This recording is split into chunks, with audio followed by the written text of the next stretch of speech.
mugenzi wawe. Amafaranga ntazatume utandukana n'Imana. Amafaranga ni meza, ariko utayatunganye ubwenge, amafaranga ashobora kukurimbura. Mwene data wumvishe ubutumwa, mwene data turi kumwe kuyogeza ubutumwa TV, ndakwifuriza gutunga amafaranga ariko ukayatungana ubwenge. Nanjye ndabyifuza, no mu byifuzo byo gutunga amafaranga, ko amafaranga adufasha mu murimo w'Imana, ariko kandi amafaranga tukayatungana ubwenge, tukayatungana umutima wicisha bugufi, kugira ngo tuyatunge mu buryo buhesheje izina ry'Imana cyubahiro.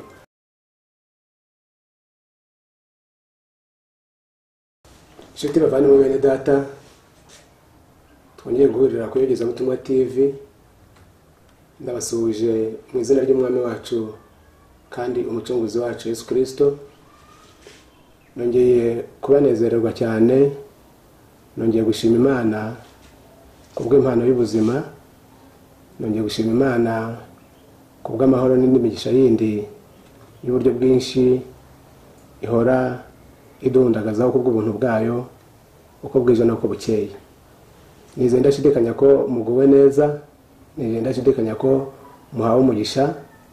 Twongeye rero guhura kugira ngo twongere tuganire ijambo ry'Imana yanshyize ku mutima. Turabakunda, turabasengera kandi turabasabira umugisha mu byo mukora byose. Reka rero mbere yuko tuganira ijambo ry'Imana dusenga Imana. Mwami Imana yacu, mu izina rya Yesu, imitima yacu irakunezerewe kubw'urukundo rwawe n'imbabazi zawe uhora udundagazaho, ukirengagiza intege nke zacu twe nk'abana b'abantu. By'umwihariko nongeye gushimira kubwa bene data bo ku Yogeza Butumwa TV, wahamagaye ukabaha uyu muhamagaro kugira ngo bazakaze ubutumwa bwiza ku isi yose.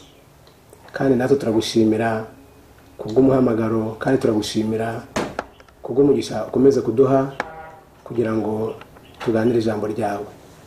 Turakunyuze kugira ngo utuyoboze umwuka wawe wera, imbaraga zawe zidukoreshe kuko turabana b'abantu. Turakunyuze kandi kugira ngo ufungure imitima ya bene data, umugisha bene data bazumva iri jambo ryawe, kugira ngo rizabashe kugera ku cyo waritumye nkuko imbaraga zawe n'ubushake biri. Twicishije bugufi rero duhe umugisha, tubisenze mu izina rya Yesu, amen. Nongeye kubasuhuza kandi uyu munsi nzanye ijambo ry'Imana. Nifuje ko turi buganire ku ngaruka zo gukunda amafaranga ku mukristo. Ingaruka zo gukunda amafaranga ku mukristo. Mushaka kwibaza muti none Pastor Alphonse atuzaniye ibiki? Ariko amafaranga ni igice kimwe ndetse gikomeye mu mibereho y'umuntu wari wese muri twebwe. Amafaranga ni igice kimwe cy'ubuzima bwacu. Ubu nzi neza akamaro ko gutunga amafaranga, nzi neza akamaro ko gutunga amafaranga.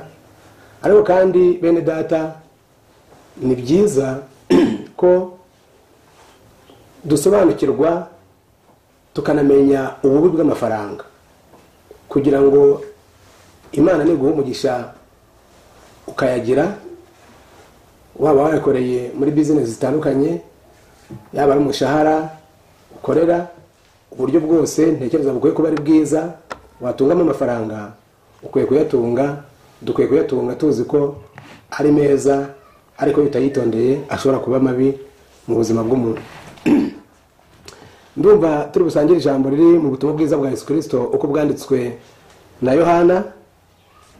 Ubutumwa bwiza bwa Yesu Kristo bwanditswe na Yohana, igice cya 12, duhereye ku murongo wa mbere. Agira ati, nuko hasigaye iminsi 6 Pasika ikaba, Yesu ajya i Betaniya aho Lazaro uwo Yesu yazuye yabaga. Bamutekerayo ibyo kurya bya nijoro. Marita arahereza, kandi na Lazaro yari umwe mu bicaranye na Yesu basangira. Mariya yenda igice cy'indatira y'amavuta meza nk'amadahano y'agati kitwa narada y'igiciro cyinshi cyane, ayasiga ku birenge bya Yesu, abihanaguza umusatsi we, inzu yose itamamo ayo mavuta.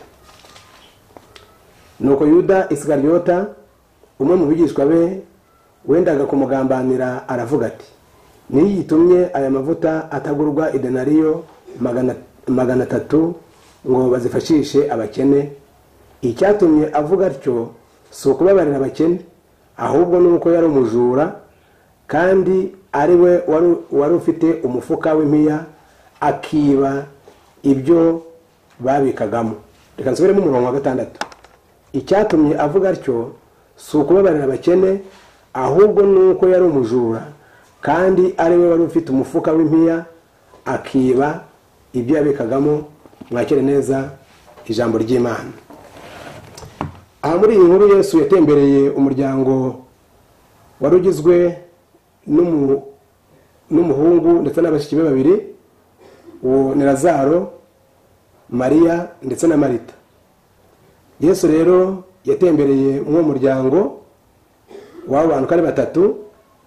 Nuko akimara kwicara ibiganiro birakomeza, ariko Mariya atekereza urukundo, umubano bafitanye na Yesu, atekereza ibyo yamukoreye ku giti cye, atekereza ibyo yakoreye musaza we amuzura, atekereza ubwo bushuti, yiyemeza gukora igikorwa. Bibiliya iravuga ngo yafashe amavuta y'igiciro, amavuta ahenze, ayasuka ku birenge bya Yesu. Ntabwo yazise gusa, ahubwo yongeye gukora n'ikindi gikorwa cyo kwicisha bugufi. Murabizi neza ko agaciro abagore bakunda kwita ku musatsi wabo cyane, ariko kuko Yesu yari ahari, bimwe abitesha agaciro, afata umusatsi we arunama awuhanaguza ya mavuta yari amaze gusuka kuri Yesu. Umurongo wa 5 uravuga ngo Yuda Isikariyota ni umwe mu ntumwa za Yesu, uzwi kuko ari wamugambaniye, nicyo azwiho cyane. Ariko agira ikibazo, arabaza, niki gitumye aya mavuta atagurishwa amafaranga menshi, ngo maze ayo mafaranga bayajyane mu bigo by'imfubyi cyangwa bashyira abapfakazi ko ari bo bayakeneye. Mu by'ukuri umurongo wa 6 ubivuga neza, ukavuga ngo ntabwo Yuda yabivuze kuko ari ugukunda izo mfubyi cyangwa abapfakazi cyangwa abakene, ahubwo yabivuze kuko ngo yakundaga amafaranga nk'uko twabisomye. Muretekereze uyu Yuda uvugwaho ibintu bibiri. Icya mbere, kuba yarakundaga amafaranga, akavugwaho kuba ari umujura, akiba amafaranga yari ashinzwe kubatunga, nubwo yari intumwa ya Yesu. Mutekereze umuntu kugendana na Yesu ku buryo buri fizike, akabana na Yesu, bakamarana umunsi umwe, bakamarana icyumweru kimwe, bakamarana ibyumweru, bakamarana ukwezi, bakamarana umwaka urarangira, bakamarana imyaka 2 igashira, bamarana imyaka 3. Uyu mugabo akiri umujura, agifite umudayimoni wo gukunda amafaranga, kugeza ubwo ibyo bakoresha yebuja bitamunezeza, ahubwo afite indi migambi yindi yaragamije. Yuda yari afite ubukunzi bw'amafaranga, yakundaga amafaranga ku buryo yagumye ari umujura nubwo yabanaga na Yesu. Umutima wa Yuda wari waratwawe n'amafaranga. Mu yandi magambo, gukunda amafaranga byari byaratwaye Yuda umutima. Ubwenge bwe bwari bwaracuramiye mu gukunda amafaranga. Ubuzima bwe bwari bwarahengamiye mu gukunda amafaranga.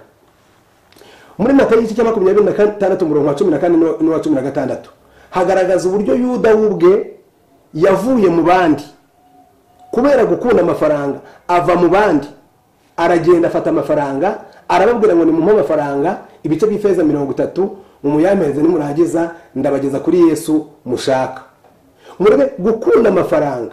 Ubushize ndababwiye ngo Satani nawe agira promosiyo, atanga promosiyo. Atangiye yiba amafaranga, ariko ageze naho agurishije shebuja, ageze aho agurishije umuntu. Gukunda amafaranga kwe bituma agurisha, bituma agambanira umuntu bagendanye imyaka igeze kuri 3. Iyo umuntu iyo Yuda aza gutekereza inshuro zirenze imwe, munyumvire ibibazo yari kubanza kwibaza mbere yuko akora iki kintu. Icyambere yagombaga kwibaza ngo mbese birakwiye ko ngurisha umuyobozi wanje kubera amafaranga? Mbese birakwiye ko mva mu bandi nkajya gukora igikorwa kigayitse gutya? Ese birakwiye ko nagurisha umuntu twasangiye mu gihe cy'imyaka 3? Ese birakwiye ko nagambanira umuntu twasangiye kabisa nagahiye ku manywa imvura yatunyagire katunyagirira hamwe, izuba ryatwicare katwicira hamwe, twajya kuryama tukararana? Umuntu twasangiye, umuntu twagendanye nkwiye kumugurisha? Ariko kuko ubwenge bwe bwari bwaratwawe no gukunda amafaranga, umutima we waracuramye, aremera kuri ibyo byose atabanje gutekereza inshuro zirenze imwe. Nimunyumvire uburyo Petero avuga mu gice cya mu byakozwe n'intumwa iki cya mbere umurongo wa 18.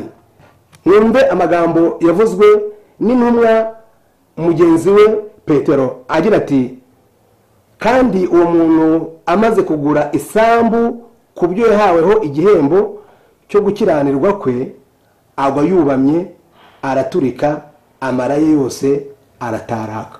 Ngiyo ingaruka yabaye kuri Yuda, ngo yikubita hasi, agwa yubamye, arangije amara ye arataraka. Bibiliya y'ibintu bwayo nivuga ngo kuko ibihembo by'ibyaha ari urupfu. Ubukunzi bwa Yuda bw'amafaranga bwagombaga kumugeraho ingaruka. Bene data bakundwa muri Kristo Yesu, nimunyumvire uko Paulo yandikiye Timoteyo mu rwandiko rwa 2 amubwira ku mafaranga. Rwa mbere rwa Timoteyo igice cya 3 umurongo wa 4, aho Paulo agira ati umurongo wa 10, aho agira ati kuko gukunda impiya ari umuzi w'ibibi byose. Hariho abantu bamwe bazirarikiye bayoba, bava mu byo kwizerwa, bihandisha imibabaro y'iyi si. Gukunda amafaranga rero bene data ugakabya, ngo amafaranga kuyakunda ugakabya ni umuzi. Amafaranga ngo ni umuzi w'ibyaha byinshi. Gukunda amafaranga, muzarebe iyo umuntu akunda amafaranga, muzarebe iyo umuntu yatunze amafaranga ariko atazi ububi bwayo. Abona amafaranga agatangira guhindura imvugo, uko yavugaga bigahinduka. Abona amafaranga agatangira guhindura ingendo ye igahinduka. Abona amafaranga agatangira guhindura indoro ye nayo igahinduka. Yewe umugabo watunze amafaranga atazi ko amafaranga ari meza iyo uyacunze neza, ariko kandi ko amafaranga ari mabi iyo uyacunze nabi. Iyo utatekereje ko ayo mafaranga ashobora kuzanira umugisha cyangwa akakuzanira umuvumo iyo utazi neza amafaranga. Umugabo watunze amafaranga adafite umutima wo gutunga amafaranga, abona umugore nyina w'abana mu rugo, agasigara amubona nk'umugore wo kumubyarira no gucunga urugo, ubundi agasigara abona ko badakwiriye, akajya gushaka undi ugezweho kuko abona yamaze gupanda amafaranga, akabona ntabwo mugenzi we bagikwiranye. Ariko n'abagore nabo nuko, aho umugore atunga amafaranga adafite umutima wo kuyatunga, amafaranga akamutwara ubwonko, akamutwara ubwenge, agatuma umugabo akajya kureba abandi bagabo cyangwa abandi basore bagezweho. Mutekereze ko umukobwa wakunze amafaranga adafite ubwenge, atibaza ngo ariko ubundi nzashaka he, nzashakwa nande. Ibyari umubiri we wibanga akabigira rusange. Uyu munsi yagiye kwa runaka, uyu munsi yagiye kwa runaka, uyu munsi yagiye kwa runaka, ariko ubwenge bwo gushobora gutekereza ngo ese nzashaka, ese nzaba nyina w'abana, ese hari umunsi nzigera mba umugore. Ariko kuko yakunze amafaranga, ubwenge bwo bugacurama, ntabwo ari gutekereza ibyo. Ariko n'abasore nabone uko nguko, umusore watunze amafaranga cyangwa wakunze amafaranga nawe agendera muri ibyo bigare, agendera muri ubu buryo, bikarangira umutima we ushwanyaguwe no gukunda amafaranga, bikarangira atakaje intego y'ubuzima. Umuntu watwawe umutima n'amafaranga ahorana icyobo. Umuntu watwawe umutima n'amafaranga ahorana icyobo muri we, kandi icyo cyobo cyo gukunda amafaranga ntabwo icyo cyobo kigera cyuzura. Ahubwo icyobo cyo gukunda amafaranga cyuzura iyo bagize umutima wo kunyurwa. Icyobo cyo gukunda amafaranga cyuzura iyo watekereje ngo aya mafaranga mfite mbasha kuyakoresha ibi n'ibi, ayo ntafite nzayashaka cyangwa nzayashaka n'ubu buryo. Kandi umuntu ufite icyobo cyo gukunda amafaranga, umuntu ufite uwo mudayimoni wo gukunda amafaranga agakabya amafaranga yaramutwaye umutima, uwo muntu ikibazo gikomeye kuri we nuko ntacyo atakora. Mwene uwo nguwo ashobora kwica umuntu, mwene uwo nguwo ashobora kugambanira abantu, mwene uwo nguwo ashobora kugira ishyari, mwene uwo nguwo ashobora kwica n'uwo bashakanye, cyangwa akica n'umwana, cyangwa akica uwo bose ibere rimwe, cyangwa akica umuyobozi we, cyangwa akica uwo basenganye, cyangwa akica uwo baturanye, kubera gukunda amafaranga. Gukunda amafaranga ugakabya bituma umuntu atandukana n'Imana. Yuda yakunze amafaranga atandukana na Yesu. Yuda yakunze amafaranga atandukana n'intumwa bagenzi be. Bene data, gukunda amafaranga nimurebe aho bigejeje isi. Sindi bujye mu bintu byinshi, ariko gukunda amafaranga, mutekereze aho umuntu akunda amafaranga kugeza n'ubwo abantu bo muri iyi minsi basigaye babeshyera Imana. Umuhanuzi akabeshyera Imana ngo Imana yantumye, kandi Imana itamutumye, ahubwo ari kugira ngo aronke amafaranga. Mutekereze aho umuntu yemera kwitwa umushumba, yemera kwitwa pastori, yemera gufata titre y'abantu bundi bahamagawe n'Imana bagasigwa amavuta n'Imana, akemera gufata iyo titre, akemera kwiyita umukozi w'Imana, atagamije kuzana abantu kuri Kristo Yesu, atagamije kuzana abantu ku musaraba, atagamije guhesha abantu umugisha, atagamije kuzana abantu mu mwanya w'Imana, akemera kwitwa ibyo, agamije kugira amafaranga, agamije kwigwizaho amafaranga. Mutekereze aho abakozi b'Imana babiri cyangwa batatu bashobora kwicara, nk'aho bakicaye ngo bapange uko umurimo w'Imana ugenda, nk'aho bakwicaye ngo bapange uko umurimo w'Imana ugiye gutera imbere, nk'aho bakwicaye ngo bapange ibiterane bagiye gukora, nk'aho bakicaye ngo bapange umurimo w'Imana bagiye gukora kugira ngo ubwami bw'Imana bwaguke, izina ry'Imana rihabwe icyubahiro. Bakicara bari gupanga uburyo bagiye kugabana za pozisiyo, uburyo bagiye kugabana imyanya y'ubuyobozi, bagapanga aho bagiye kwegeza hino, bagapanga aho bagiye kwegeza hirya bababangamiye, bagapanga ibyo ngibyo, kandi bakicara aho ngaho bazi neza ko Imana iri hagati yabo, kandi bakicara aho ngaho bavuga ngo ni abakozi b'Imana. Ariko nubwo ari abakozi b'Imana, basigaranye ako kantu ko gukunda amafaranga, basigaranye uwo mudayimoni wo gukunda amafaranga, bituma bicara bakagambanira mugenzi wabo, bituma ndetse ko bashobora no kwica mugenzi wabo, cyangwa bagakora icyo bashaka cyose kugira ngo bamwikize, kugira ngo batunge amafaranga. Ariko Bibiliya yatubwiye ngo gukunda amafaranga ni umuzi, gukunda impiya ngo ni umuzi w'ibyaha byinshi. Murabizi neza, hari igihe umuntu aba mu rusengero, hari igihe umuntu aba muri korari, hari igihe umuntu aba mu murimo w'Imana atari afite amafaranga menshi, ariko yamara kugira amafaranga akumva twawe no kumva yajya agera ahantu bakamwunamira cyangwa bakamupfukamira cyangwa abantu bagahaguruka. Hari abandi batunze amafaranga, kubera ko batunze amafaranga ntibacyumva kuba muri korari bikibakwiriye, ntibacyumva gutwara Bibiliya no kuvuga ubutumwa bibakwiriye, ndetse ntabwo bakiyegereza abantu b'Imana, ahubwo basigaye biyegereza abantu bo muri class, mbese yo muri class bagezeho. Ibyari umurimo w'Imana, ibyari umuhamagaro barabiparitse, babishyize ku ruhande kubera gukunda amafaranga. Ariko bene data bakundwa, gukunda amafaranga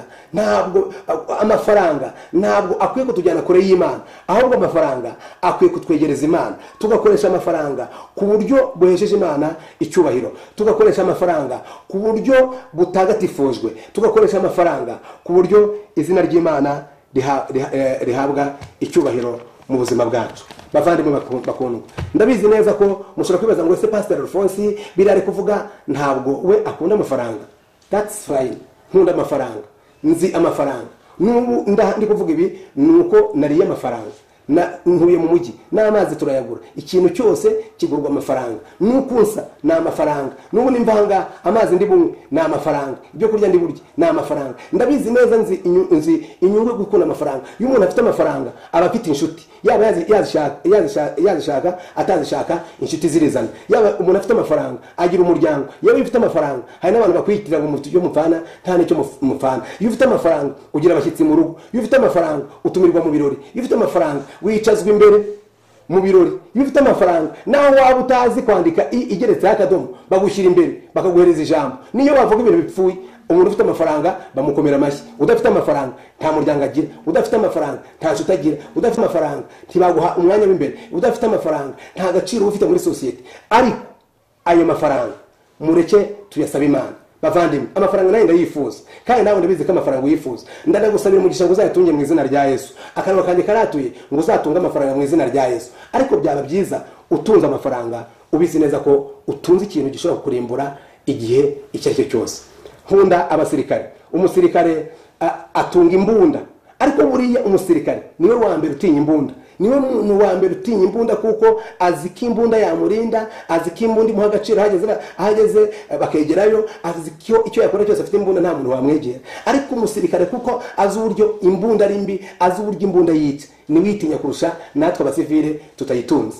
Ariko amafaranga nuyatunga, ureke amafaranga uyatunge, ariko ntazagutwara ubwonko, ntazagutwara umutima, ntazagucurika ubwonko. Amafaranga ntazatume uva mu murimo w'Imana, amafaranga ntazatume wica umuntu, amafaranga ntazatume uganira mugenzi wawe, amafaranga ntazatume utandukana n'Imana. Amafaranga ni meza, ariko iyo utayatunganye ubwenge, amafaranga ashobora kukurimbura. Mwene data wumvishe ubutumwa, mwene data turi kumwe kuyogeza ubutumwa TV, ndakwifuriza gutunga amafaranga ariko ukayatungana ubwenge. Nanjye ndabyifuza, no mu byifuzo byo gutunga amafaranga, ko amafaranga adufasha mu murimo w'Imana, ariko kandi amafaranga tukayatungana ubwenge, tukayatungana umutima wicisha bugufi, kugira ngo tuyatunge mu buryo buhesheje izina ry'Imana icyubahiro. Ndumva rero twasoreza ahangaha, ariko mureke dutekereze kw'iri jambo ry'Imana Imana idutumyeho muri aka kanya. Mureke rero dusenga Imana. Mwami Imana yacu, mu izina rya Yesu turagushimira kubw'ijambo ryawe. Turagushimira yuko Mwami Imana utwibukije ko gukunda amafaranga ari umuzi w'ibyaha byose. Nk'uko Yuda yakunze amafaranga, akagambanira master we, akagambanira umuyobozi we, akatandukana nawe, akabuzwa imigisha yose izindi ntumwa zabonye, we kugeza ku isaha akaba yitwa umujura, akaba yitwa umugambanyi, akaba yitwa igisambo. Turakwinginze Mana kugira ngo uturinde umwuka wo gukunda amafaranga. Uri mwene data uri kureba ubutumwa, uri kumva ubutumwa, umwuka wo gukunda amafaranga. Amafaranga akiza byinshi, ariko tutayatunganya ubwenge yica byinshi, asenya byinshi. Duha ubwenge, uduha umugisha, mu izina rya Data wa twese n'iry'Umwana n'iry'Umwuka wera, amen. Ndakurarikira gukora subscribe kuri kuyogeza ubutumwa TV. Reba hepfo gatoya ahantu hari ingengeri, kandaho kugira ngo ubutumwa bwose mu ndirimbo, ubuhamya n'ibindi Imana idutegurira kuri kuyogeza ubutumwa TV uzajye ubibona. Kora share kandi ukore like kugira ngo uteze umurimo w'Imana imbere, kandi izina ry'Imana rikomeze guhabwa icyubahiro. Uhabwe umugisha mu izina rya Yesu, amen.